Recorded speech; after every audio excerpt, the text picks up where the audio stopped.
A workaholic boss from hell meets her match in a spoiled rich kid forced to work under her. Their first encounter involved a stolen taxi. Their second was a disastrous first day at the office. Now he has 3 months to win her over and get a perfect evaluation, or he loses his inheritance. His crazy plan is to seduce the boss. Can this chaotic duo survive the corporate jungle, or will their office war turn into something more? Find out now. Don't forget to like this video and subscribe to our channel for the next episode. The scene starts in a modern office building. Executives are panicking. A major contract is on the line and the support staff they were promised is over 30 minutes late. They need the best employee right now. "Who is it?" someone asked. It is Miss Ionhoa," a junior employee answered. The others looked shocked. They explained she's a legend in the company. In just 5 years, she became a top assistant by sacrificing her entire social life.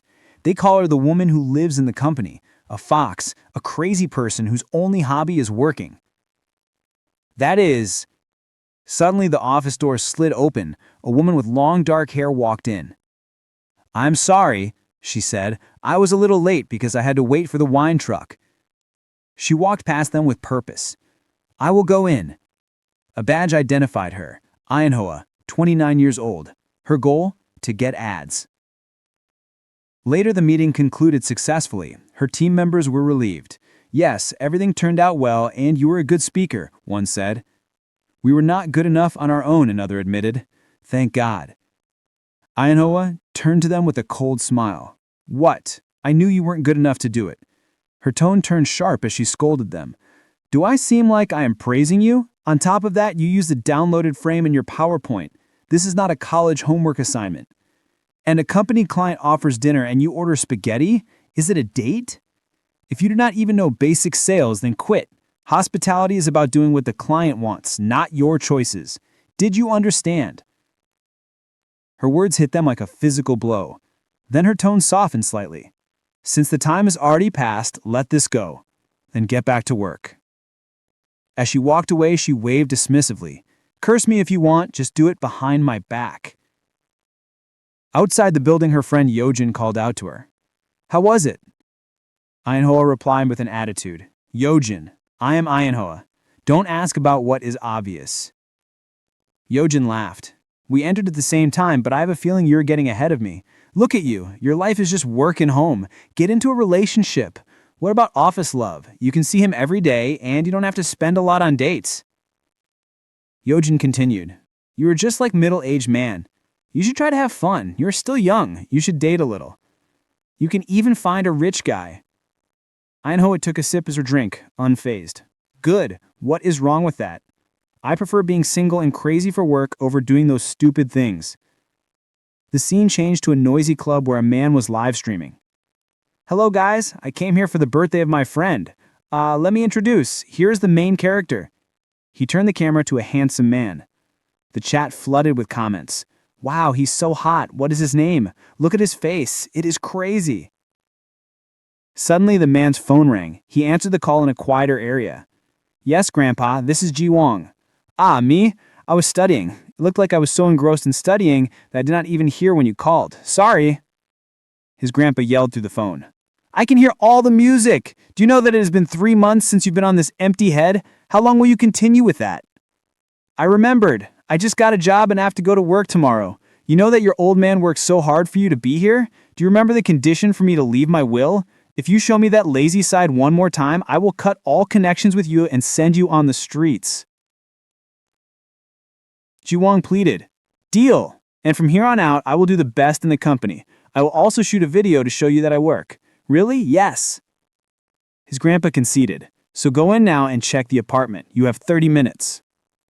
And his grandpa started counting down. 29 minutes left. "Wait, Grandpa, wait a minute." Ji Wong sprinted out of the club. "Oh, Seo Ji Wong, where are you going?" his friends called.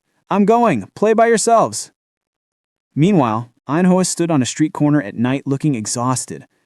It's late. How can there not be a taxi? After 30 minutes, finally she spotted one. "Oh, taxi! Why am I so lucky?" As she reached for the handle, a man's hand grabbed it at the same time. They looked at each other. She smiled sweetly. "Hey, I grabbed it first." He replied, "I won't lie, it's true. I waited for an hour, and the driver saw me first because I have long arms." She retorted, "You may not know this, but I was carrying a bag and swinging it." They glared at each other like a tiger and a lion. Suddenly, the man looked down. "Ooh, it's 50,000 won." "What? Where?" she asked, looking at the ground. As she looked up, he had already slipped into the taxi and was waving at her with a smug grin. "Greetings to you," he called out. "Sorry, but I'm going first." Sir, go faster," he told the driver. Furious, she shouted at the departing taxi, "Next time we meet, I will make you pay! I will make you pay!" The next day at the office, a manager introduced the new employee. "This is Seo Ji Wong, a new employee. And this is the professional employee, Ionhoa." They stood face to face, both stunned into silence. Seo Ji Wong broke into a cold sweat, while Ionhoa wore a strangely happy, almost sinister smile. The morning began at 5:10 a.m. as an alarm blared from a phone. In her bed, Ionhoa slowly opened her eyes, thinking to herself, "Miracle on the morning of the 20th." She sat up and began her daily routine, a guided morning meditation on her phone. The instructor's soothing voice filled the room. "Think like you are walking in a flower bed. We are walking in a green field." Ionhoa closed her eyes, imagining birds chirping and warm sunlight on her face as she followed the instructions. "Okay, everyone, put your face to the sun and feel the warmth. Let's say one thing we are grateful for." She took a slow breath. "Today is good. I'm grateful I'm safe and I don't get fired. I'm grateful for my work so that I won't go hungry." But her peaceful thoughts quickly turned sour. The salary. Her serene mental landscape was replaced by a dark, rainy storm as she thought about all her money disappearing into management fees, savings, insurance, and her pension. Her anger grew as she remembered other frustrations. "My mom even sells t-shirts everyone can easily make, and I have to buy it for 2 million won? I couldn't even get a taxi yesterday. It was 1 a.m. when I drove for 50 minutes. Her mind flashed back to the man who stole her taxi. She imagined him laughing mockingly. "Aren't you an idiot? You'd believe something like this?" Then she pictured him sneering. "Live on the streets this way for the rest of your life." She let out a furious scream, shattering her meditative calm. The instructor's voice seemed to echo in her mind. "You have failed to put your mind at ease, viewer." Clenching her fists, she muttered, "If I saw that bastard again, I would have pulverized his bones." Trying to regain her composure, she took a deep breath. "It can't be like this. Calm down." Just then, a notification pinged on her phone. It was a message from her landlord about a 30 million won payment. She screamed again in frustration. Later at the office, Ionhoa sat at her desk, radiating a dark and stormy aura that made her colleagues uneasy. A couple of them were chatting, noting how she had come in early after telling them to do the same. Suddenly, she appeared behind them, her expression menacing. "What can you smile about before people who are going to be fired know each other?" she asked. Startled, one of the employees quickly switched his screen. "Oh, boss, have you come in early today?" he stammered. She replied coldly, "I heard that you have to come an hour early for the work to run smoothly, right?" As she walked away to get coffee, they breathed a sigh of relief. Ionhoa stood alone in the elevator, sipping her coffee and waiting for the doors to close. As they slid shut, a hand suddenly shot through the gap, holding a phone. The doors reopened to reveal a young man filming himself with a vlogging setup. "I'm currently in the elevator on my first day of work," he said to the camera. It was 8:59 a.m. "Well, the building is a little small," I thought. Ionhoa's eyes narrowed as she noticed his luxury sneakers and expensive watch. Her gaze then fell on the camera pointed in her direction. She quickly shielded her face with her coffee cup. "What are you shooting now?" she demanded. He looked at her, feigning innocence. "Oh, hey, do you mean me? I'm filming this vlog." She snapped back. "Did I ask if it was a vlog? I asked why you're filming me. You are really strange." He then turned to his camera with a pitiful expression. "Serious, today is my first day and they're scolding me like this. But I'm okay. I won't be giving up. You don't have to worry about me." Furious, she ordered, "Turn off the camera. Who said you could use me for your content?" He ignored her plea. "This is a bit difficult," he continued to his camera. "I will make it so that your face isn't apparent." "I am telling you to turn it off. Do you film anything without my consent?" she yelled. But he simply smiled sweetly at his camera. "Grandpa, I think this is the social life you always talked about. This is a lot of learning. I will continue filming in the office later." Ionhoa groaned in exasperation. He turned to her with a smirk. "Are you happy now?" Suddenly, a memory hit her. The smug face of the man who stole her taxi, waving as he drove away. "It was him! You—" she stammered. He looked at him blankly. "Yes?" "Don't you know me, that taxi?" He shook his head. "No, taxi?" She raised her voice. "I remember, yesterday you stole a taxi. This is a prank, isn't it? Are you following me or something?" He looked genuinely confused. "Hey, I'm sorry, but I really don't know what you're talking about." He paused, then his eyes lit up as if in recognition.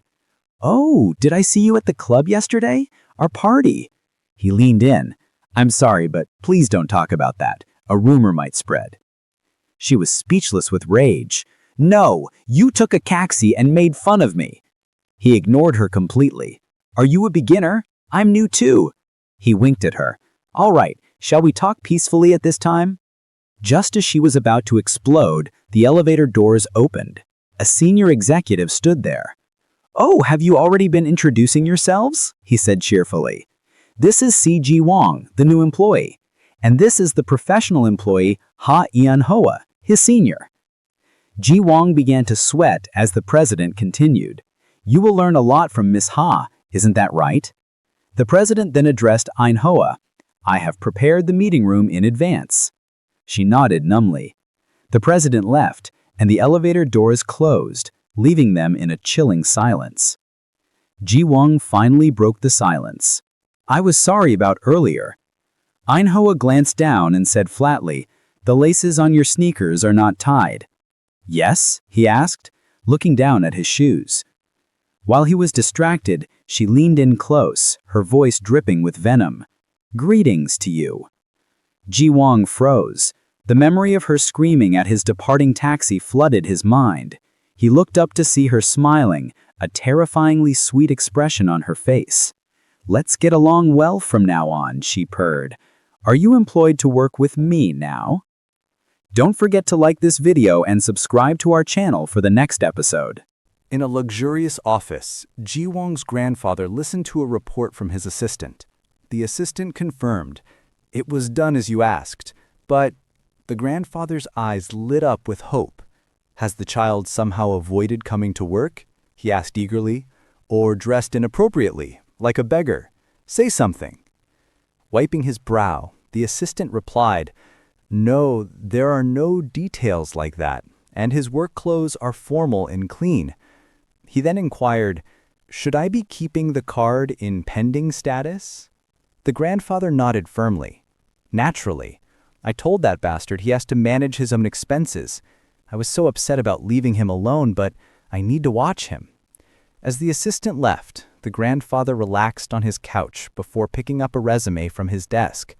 It was Ionhoa's. Meanwhile, back at the company, Ionhoa was reviewing a resume herself, Seo Ji Wong's. Her expression was filled with suspicion.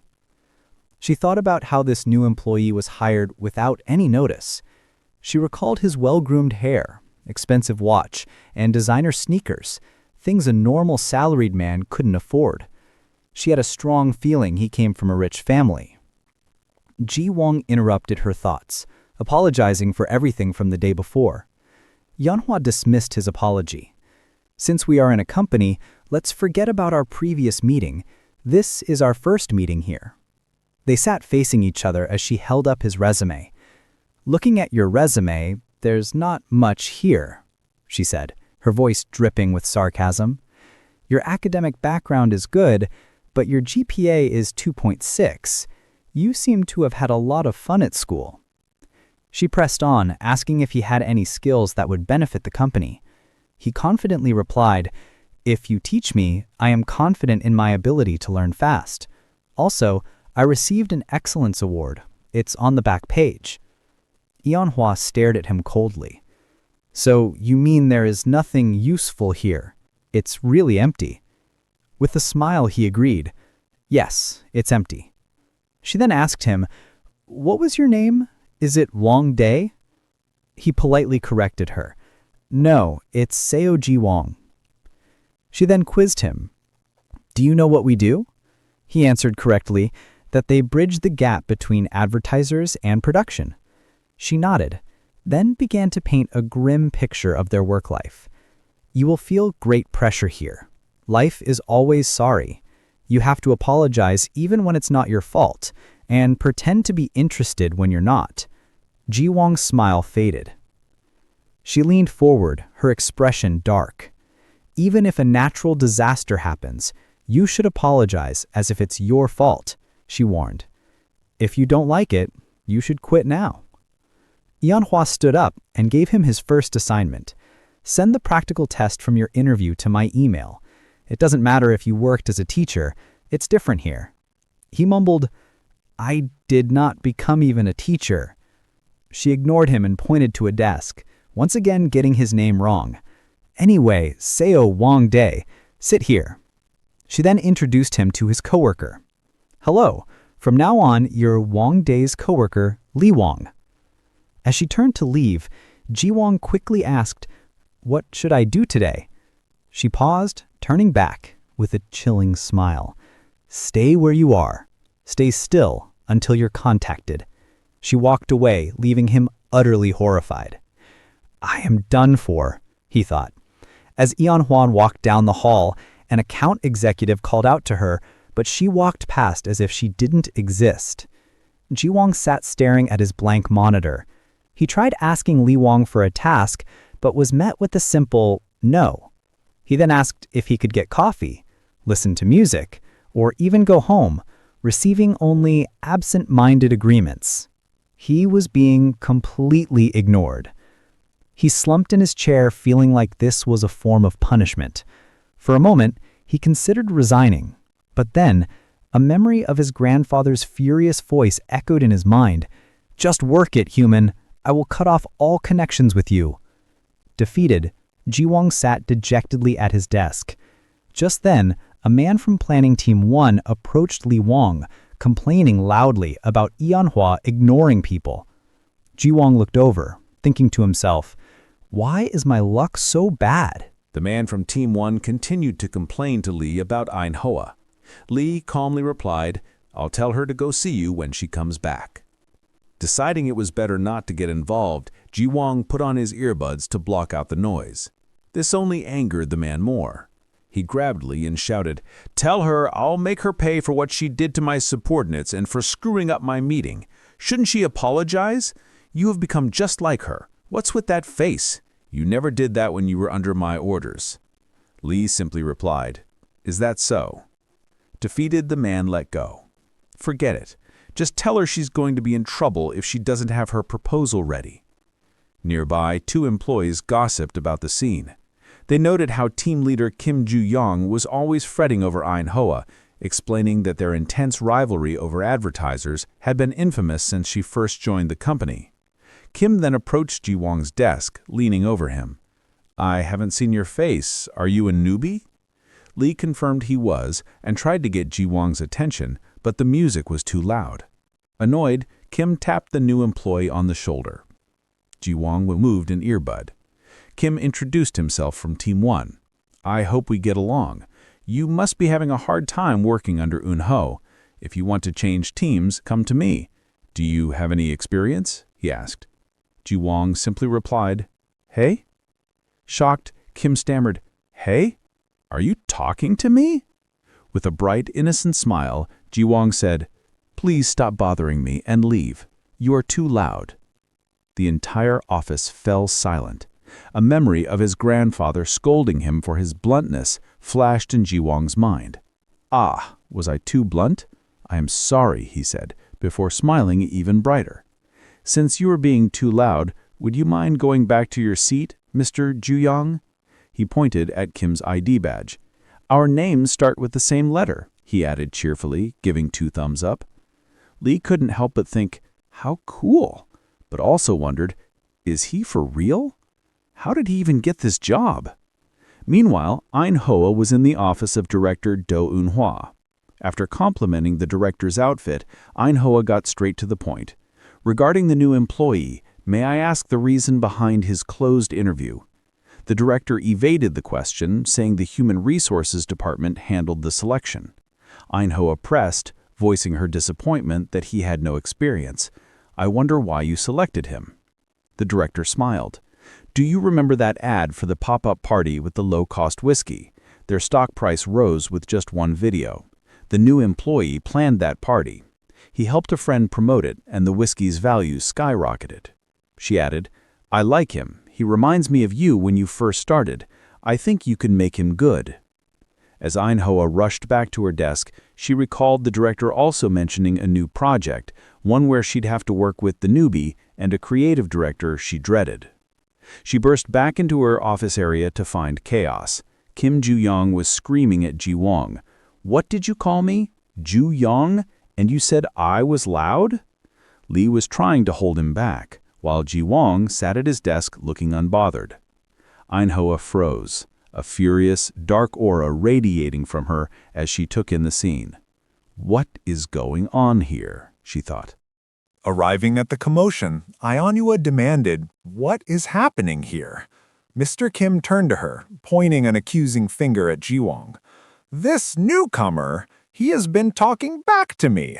It is his first day, yet he puts on his earphones and refuses to greet me properly.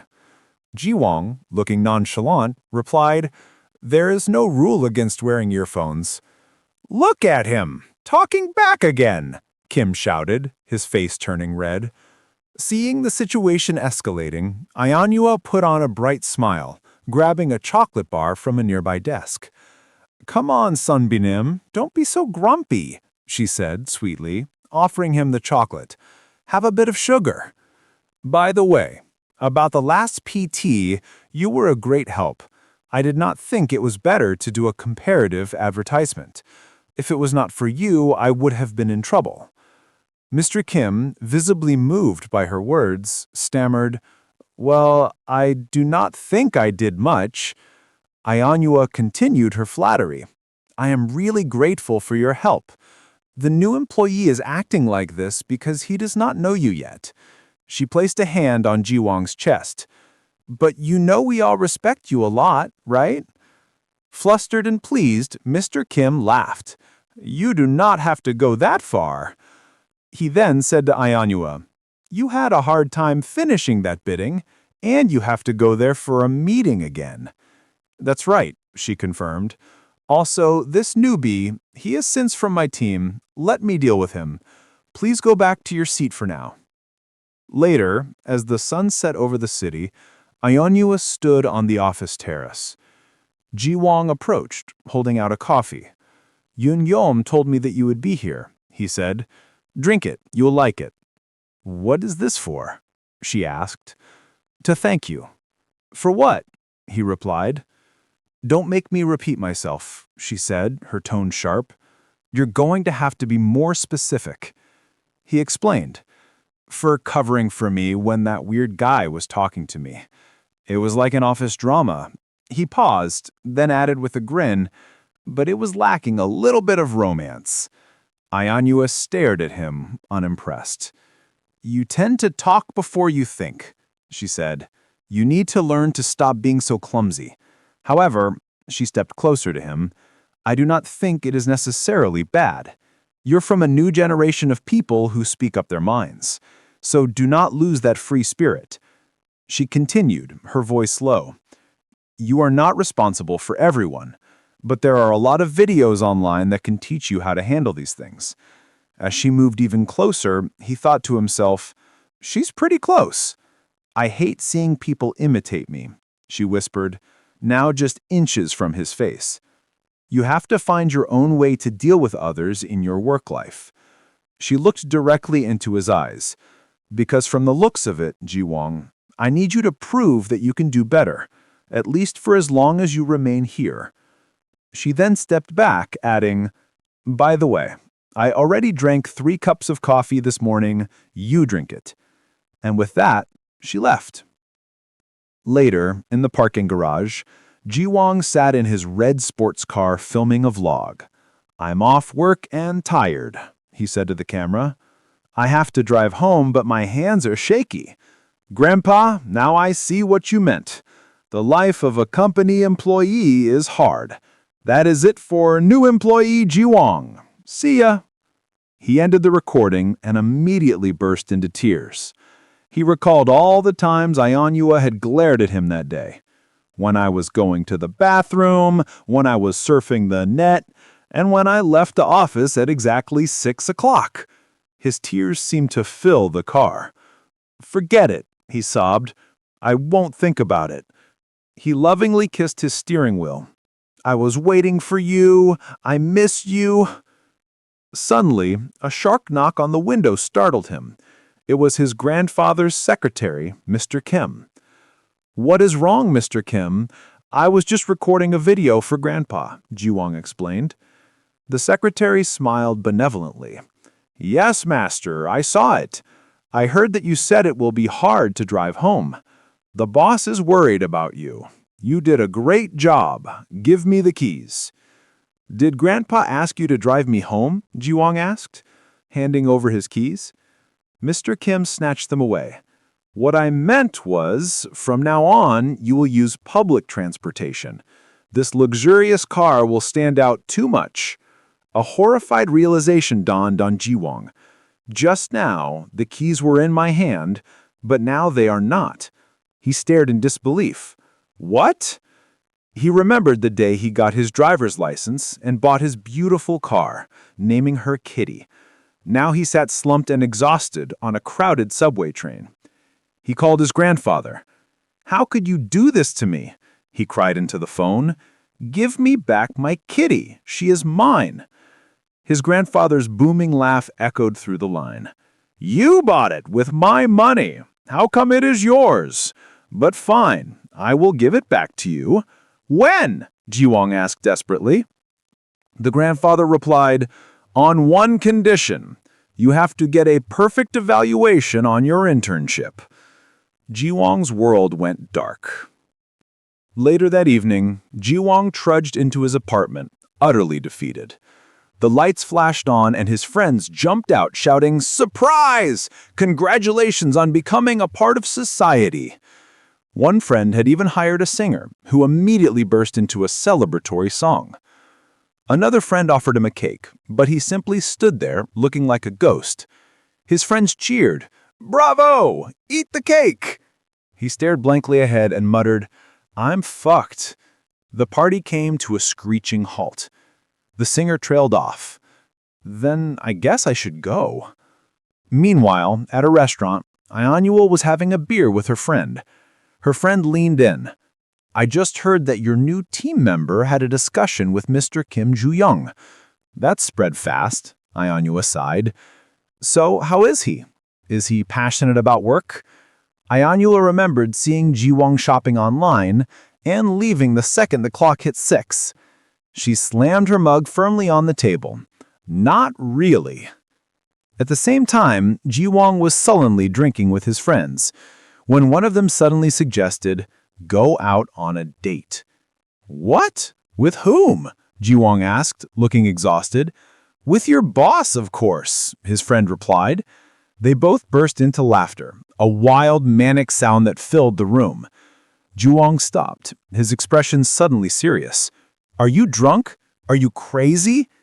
"I'm serious. It's the only way for a newcomer to get a perfect score. The seniors just give you complimentary materials and send you on coffee runs. The first 3 months pass in a blink." Another friend chimed in, "He's right. This is your only way. You lack wits and common sense, but at least you're handsome." "I feel a little depressed hearing that," Ji Wong mumbled. "How can I think like that about my boss?" His friend shrugged. "She's your age. Start by giving her a gift." Ji Wong imagined a romantic office scene with Ionhoa and shivered. Chills. "Maybe it would be faster if I got into a gay couple with the male seniors," he muttered. He stood up, announcing, "I'm exhausted. I am going to sleep." As he walked away, his friend called out, "Do you even know how to confess?" He paused. "No. Until now, others had always proposed to me."